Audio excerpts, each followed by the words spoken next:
Bharuch special operation ગ્રુપે જિલ્લાના police ઇતિહાસમાં પ્રથમ વખત 11.62 લાખની કિંમતના હેરોઇન ડ્રગ્સના જથ્થા સાથે બે રીઢા ગુનેગારોને અંકલેશ્વરમાંથી ઝડપી પાડ્યા છે.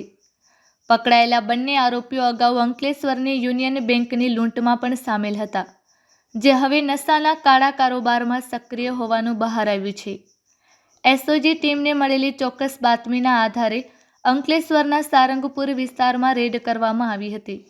આ કાર્યવાહી દરમિયાન રાકેશ કુમાર મંડલ અને દીપક કુમાર સિંઘ પાસેથી 58.11 ગ્રામ શુદ્ધ હેરોઇન મળી આવ્યું હતું. આ ઉપરાંત પોલીસે ડિજિટલ વજન કાંટો, પેકિંગ માટેના પાઉચ, સિલ્વર ફોઇલ અને મોબાઈલ ફોન સહિત કુલ 11,72,000નો મુદ્દામાલ જપ્ત કર્યો છે.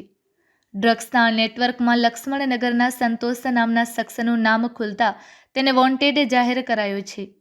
અંકલેશ્વર શહેર બી ડિવિઝન પોલીસ મથકે એનડીપીએસ એક્ટ હેઠળ ગુનો નોંધી આ ડ્રગ્સ ક્યાંથી આવ્યું અને કોને સપ્લાય કરવાનું હતું તે દિશામાં પોલીસે તપાસના ચક્રો ગતિમાન કર્યા છે.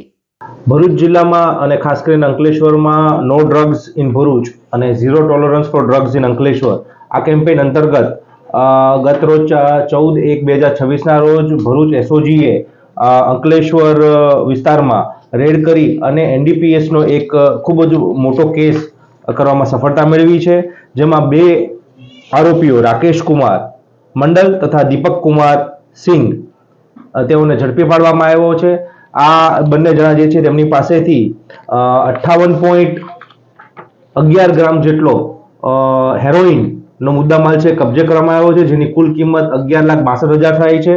આ તમામ મુદ્દામાલ મળી અને કુલ 11,72,000 જેટલો મુદ્દામાલ છે એ જપ્ત કરવામાં આવ્યો છે અને આ બાબતે ગુનો દાખલ કરી અને પોલીસની તપાસ ચાલુ કરવામાં આવી છે.